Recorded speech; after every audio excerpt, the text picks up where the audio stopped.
Hello, trading has closed on March 4th, 2025. As always, we'll do our disclaimer. We'll go over our calls and then make our predictions. It's my trading plan for tomorrow, which is Wednesday, March 5th, 2025. Please remember, my plan can change, my plan can be wrong. Trade at your own risk.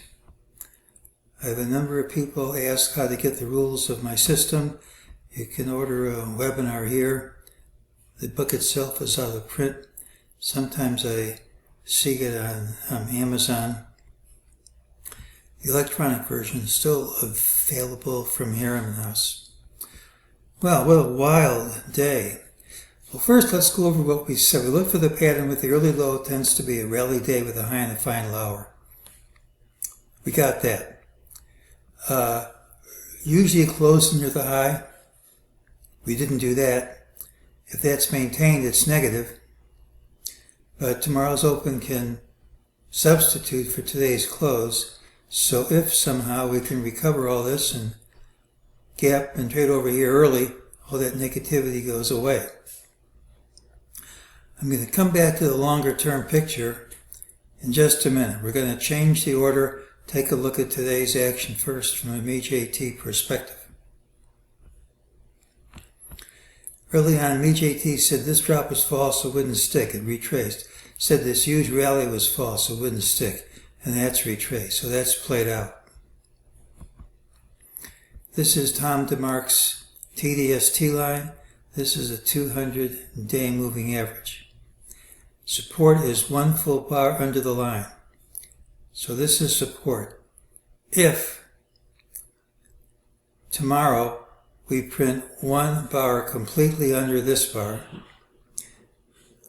it would break support from the TDST line, would break support from the 200-day moving average, and all you would need to do would be to get confirmation the following day by trading 1 cent under that close.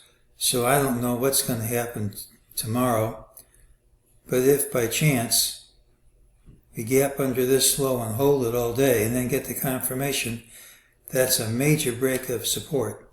So we're pretty much at a make or break point for my hypothesis that we're going to find a low somewhere in this area and then have a huge rally. Hasn't happened yet, obviously, but as I say, the indicators I use aren't really exact. Tells you the area, but not the exact price. Well, let's focus in on what happened. A friend of mine said he considered this move yesterday a wall into the close. I think that's a very legitimate interpretation, which I did not mention. Typically, when there's a wall into the close that's panicked by retail customers, what usually happens, not every time, is you gap and promptly undercut the origin of the wall. Short-term negative, longer term you recover, go over the top of the wall, and that's resistance. So it certainly acted like a wall into the close. We now have a wall in the other direction. Nothing works every time, but if it acts the way walls act most of the time, we're going to gap up. Well, the gap can be either direction, but futures are already up 40 handles as I'm recording this. If the gap is down, I'm not going to sit around waiting for the recovery. So if we gap up and take this out fast, that would show this to be a false move. You don't have to retrace, but what typically happens is you retrace and find support under this low within a day or so. If it doesn't happen within a day or so, it doesn't have to happen anytime soon. It either happens fast or it doesn't have to happen anytime soon. So we have a chance for the bulls to save the game if they can treat this as a wall into the close, gap and take this high out early, possibly retest this low, ideally, as we'll see, not break these lows and then recover. If that happens, it would be nice, particularly since March the 6th is Woodson's change in trend date. I mean, if we had this recovery tomorrow and then hit a low on March the 6th, that would be right at his date. But that hasn't happened yet, and as I said, this whole thing's in danger of falling apart on me, but it hasn't happened yet, and until it does, I'm going to stick with it. This is a chart of the E-mini contract. I had a friend who died a few years ago named Bill Blount. One of his rules was when you have a volume spike of over 3 million contracts in the E-mini, that marks a low, usually within a day or two. And this is a volume spike of over 3 million contracts. Here's what happened the last time that happened. That was at the August low. So nothing works every time, but that's the volume he looked for at market lows.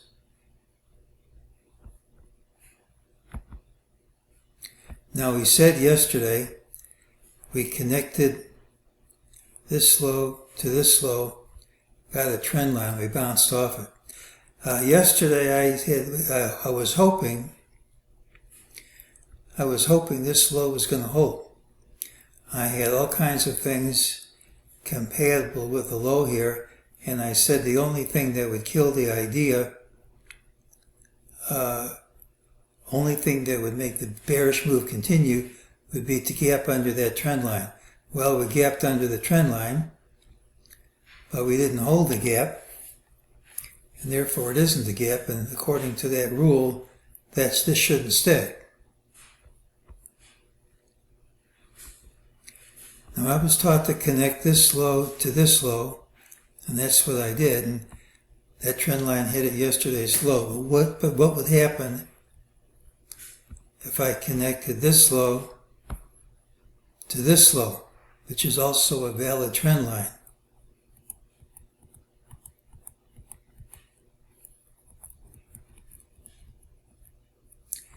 You get a direct hit right at today's low.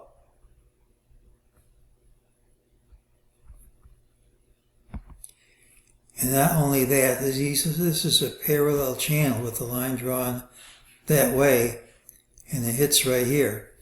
So once again, either you gap under this line or the line wins. With moves like this, anything's possible, I guess. But if you draw the line there, you could still say that we've held the trend line support. But if we break this and get confirmation, that's really going to be incompatible with what I think is going on.